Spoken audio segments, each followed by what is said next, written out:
Hi friends, ఈరోజు వీడియోలో గోంద లడ్డు చేసి చూపిస్తున్నాను. గోంద లడ్డు, ఈ లడ్డూని ఎక్కువగా మరాఠీ వాళ్ళు చేస్తారంట. ఈ లడ్డుకి కావాల్సిన పదార్థాలు ఏమిటంటే ఇవే గోందండి.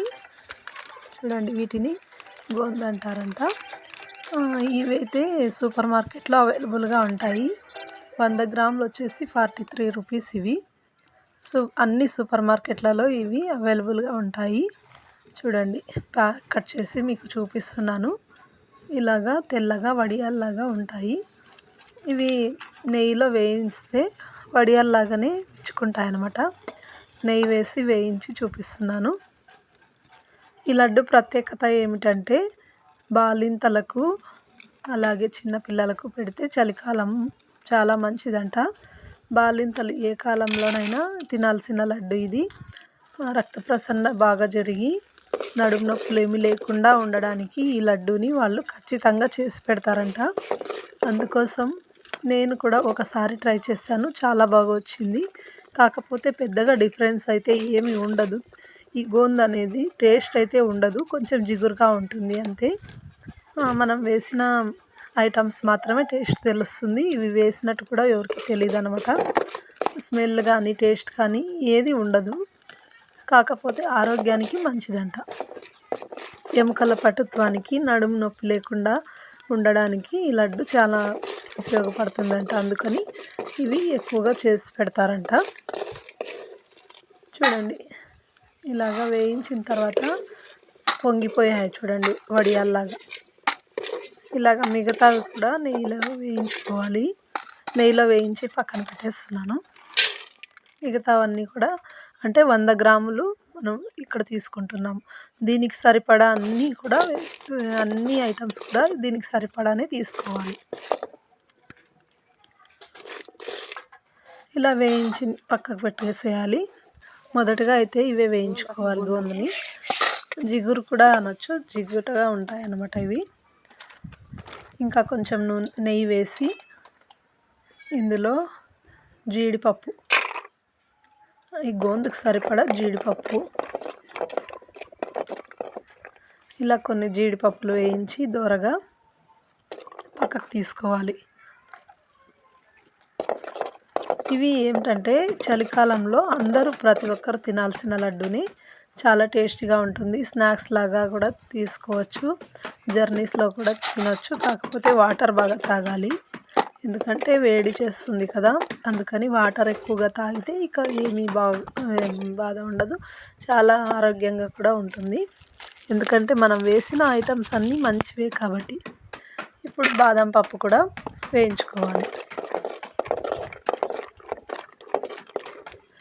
బాదం కూడా వేగాక పక్కకు తీసుకుని అదే నెయ్యిలోనే నువ్వులు కూడా వేసి వేయించుకోవాలి. తెల్ల నువ్వులు వేయగానే చిటపట్లాడిపోతున్నాయి.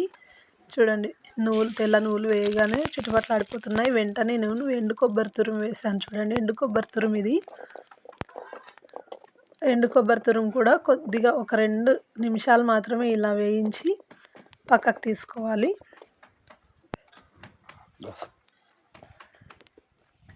ఇప్పుడు ఎండు కొబ్బరి తురుము అంతా ఒక ప్లేట్లో వేసాను. నువ్వులు, ఎండు కొబ్బరి తురుము. మళ్ళీ ఇలా బాణల్లో నెయ్యి వేసి ఒక 2 స్పూన్ల నెయ్యి వేసి గోధుమ పిండి వేసుకోవాలి. చూడండి, 1 కప్పు గోధుమ పిండి తీసుకున్నాను. ఒక 100 గ్రాములు గోధుమ పిండి తీసుకుని ఇలా వేయించుకోవాలి. గోధుమ పిండికి బదులు బొంబాయి రవ్వ కూడా వేసుకోవచ్చు, సెమోలినా అంటారు కదా. తర్వాత ఇదే గోధుమ పిండిలోకి మనం వేయించిన నువ్వులు, తెల్ల నువ్వులు, పొట్టి కొబ్బరి తురుము వేసి ఒక 2 సార్లు ఇలా కలిపి తీసుకోవాలి. ఇక పక్కకు తీసుకోవాలి. గోధుమ పిండి కూడా మంచి స్మెల్ వస్తుంది. ఇక వేగిపోయింది కదా, ఈ ప్లేట్లోనే వేసేస్తున్నాను నేను. తర్వాత బెల్లాన్ని దీనికి అంతటికి కలిపి అది ఎంత అయితే ఉంటుందో అంత బెల్లం తీసుకోవాలి. కొద్దిగా బెల్లం కరగడానికి మాత్రమే నీళ్లు పోసాను నేను. మరీ ఎక్కువగా నీళ్లు వేస్తే త్వరగా దగ్గర పడదు కాబట్టి నేను తక్కువ నీళ్లు పోసాను. ఈ బెల్లం కరిగేలోపు మనం వేయించి పెట్టుకున్న గోందు, అలాగే జీడిపప్పు, బాదం పప్పు దంచుకోవాలి కచ్చా పచ్చాగా. చూడండి కచ్చా పచ్చాగా, మిక్సీకి వేస్తే నున్నగా అయిపోతుంది. అందుకని నేను కచ్చా పచ్చాగా దంచేస్తున్నాను. ఇలా కచ్చా పచ్చాగా దంచుకున్న దాన్ని ఈ నువ్వులు ఈ మిశ్రమంలోకి కలిపేస్తున్నాను. మొత్తం ఇందులో వేసేసుకోవాలి. చూడండి ఇలా ఇందులో వేసేసాను కదా, ఇలా కచ్చా పచ్చాగా ఉండాలి, నున్నగా అయిపోకూడదు. అక్కడక్కడ బాదం పప్పు అలాగే ఉండిపోయాయి, అందుకని కొన్ని తీసుకుని చూడండి అలాగే ఉన్నవి తీసి బయటకి ఇలా దంచి వేసుకోవాలి.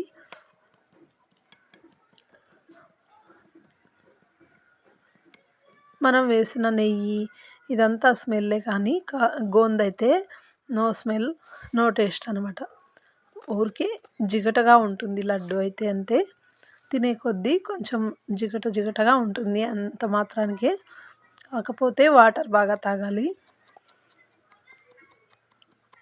ఇవి తిన్నాక వాటర్ బాగా తాగితే డైజెస్ట్ అవుతుందన్నమాట. గోందుని చూడండి ఈజీగా ఇలా మెదుపుకోవచ్చు. చాలా ఈజీగా మెదిగిపోతాయి అన్నమాట. ఎందుకంటే వేయించాం కదా, వేయించిన తర్వాత సేమ్ వడియాల్లాగానే కరిగిపోతాయి అన్నమాట. చేత్తో పిసిగితే చాలు వచ్చేస్తాయని. అందుకని నేను కచ్చా పచ్చగా అలా దంచేస్తున్నాను. ఈ గోందుని మిక్సీ పట్టుకోవచ్చు, కాకపోతే పౌడర్ లాగా అయిపోతుందని నేను ఇలా దంచేసాను. మొత్తం మిగతావన్నీ కూడా ఇలా దంచి ఇందులో కలిపేసుకోవాలి. ఇప్పుడు మనం బెల్లం అయితే పొయ్యి మీద పెట్టాం కదా, ఇప్పుడు ఆ బెల్లాన్ని వడగట్టుకోవాలి. బెల్లాన్ని చూడండి వడబోసుకోవాలి. ఎక్కడైనా కొంచెం ఏదైనా రాయి అలాంటిది ఉంటే ఈ వడబోసిన తర్వాత వచ్చేస్తుంది చూడండి.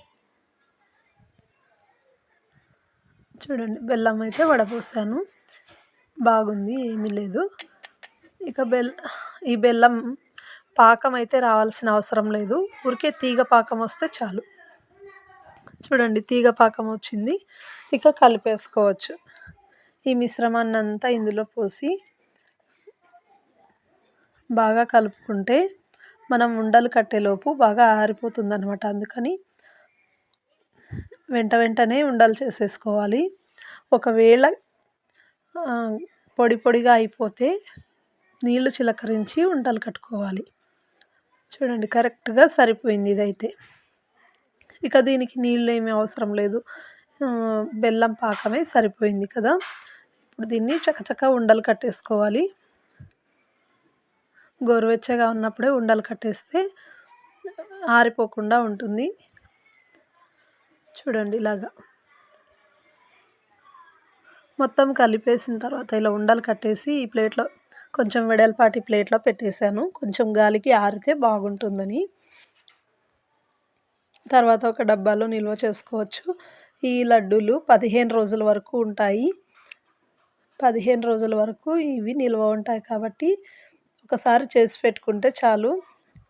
బాలింతలకైతే రోజు ఒక లడ్డు ఇచ్చినా చాలా మంచిదంట. అందుకని ఈ లడ్డూలు ఎక్కువగా చేస్తారు.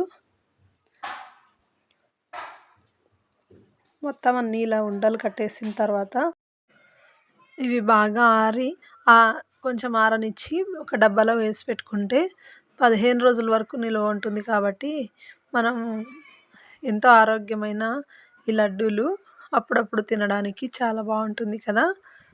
చూడండి లడ్డూలన్నీ చుట్టడం అయితే అయిపోయింది.